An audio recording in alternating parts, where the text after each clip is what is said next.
Level B1, Pre-Intermediate. Why are people unfriendly toward those who look different? Is it nationalism or natural instincts? How do modern political leaders use this? Have you ever wondered why some people are unfriendly or even hostile toward those who look different? Is it because of nationalism, or is it something deeper rooted in our ancestors' instincts? And how do modern political leaders use these feelings to their advantage? Let's explore these questions with examples and scientific facts. Is it nationalism or natural instincts? Nationalism is a strong belief in the interests and culture of one's own country, often to the exclusion of others. For example, during World War II, nationalist ideologies in Germany led to the persecution of Jewish people and other minorities. This shows how nationalism can create division and hostility. But is nationalism the only reason? Scientists believe that being cautious or unfriendly toward those who look different might also be a natural instinct.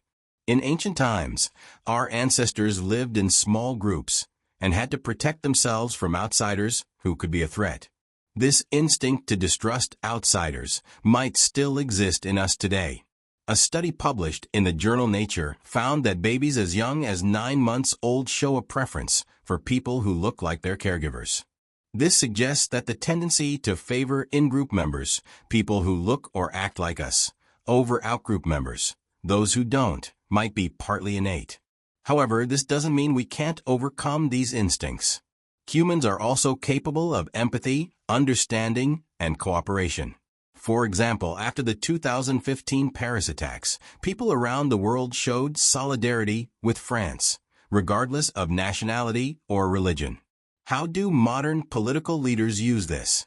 Unfortunately, some political leaders use people's fears and instincts to gain power. They create divisions by emphasizing differences between groups, such as race, religion, or nationality. By doing this, they make people feel that others are a threat to their way of life. For example, in 2016, during the U.S. presidential campaign, Donald Trump repeatedly referred to Mexican immigrants as criminals and rapists. This rhetoric played on people's fears and helped him gain support from those who felt threatened by immigration. It seems like something similar is happening now.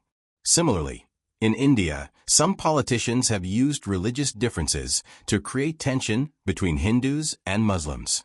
This strategy, known as identity politics, distracts people from real issues like poverty and corruption by focusing on cultural or religious divisions.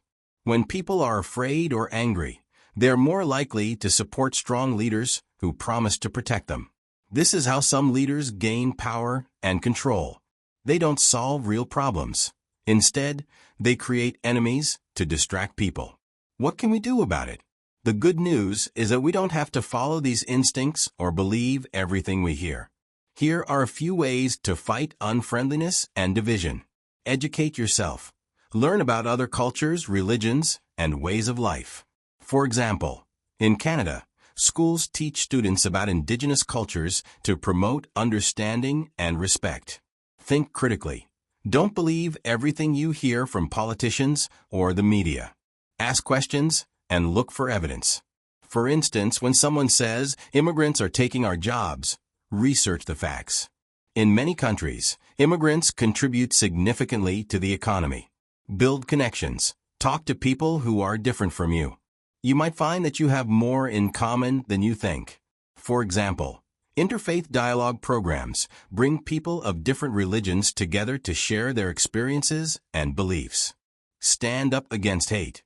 If you see someone being treated unfairly because of how they look or where they come from, speak up.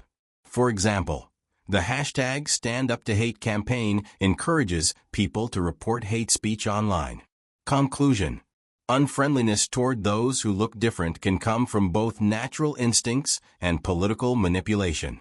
While it's normal to feel cautious about the unknown, we also have the ability to overcome these feelings with understanding and empathy. In the modern world, it's important to recognize when leaders are using fear and division to control people. By educating ourselves, thinking critically, and building connections, we can create a more inclusive and friendly world for everyone. vocabulary. Unfriendly, not kind or welcoming. Hostile, showing strong dislike or aggression. Nationalism, strong loyalty to one's own country, often excluding others. Instincts, natural behaviors or reactions. Ancestors, people from whom you are descended, like grandparents or great-grandparents. Empathy, the ability to understand and share the feelings of others. Scapegoating, blaming others for problems. Stereotypes, fixed, often negative ideas about a group of people. Inclusive, including everyone, without discrimination. Manipulation, controlling or influencing others in a clever but unfair way. Quiz, consolidate vocabulary. Hostile. A, showing strong dislike or aggression. B, very friendly. C, indifferent. Showing strong dislike or aggression. Scapegoating. A, solving problems. B, blaming others for problems. C, building connections. Blaming others for problems. Stereotypes. A, positive ideas about a group. B, fixed, often negative ideas about a group. C, a type of nationalism.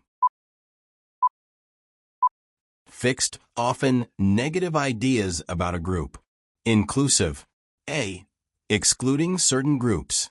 B, including everyone, without discrimination. C, a type of manipulation. Including everyone, without discrimination.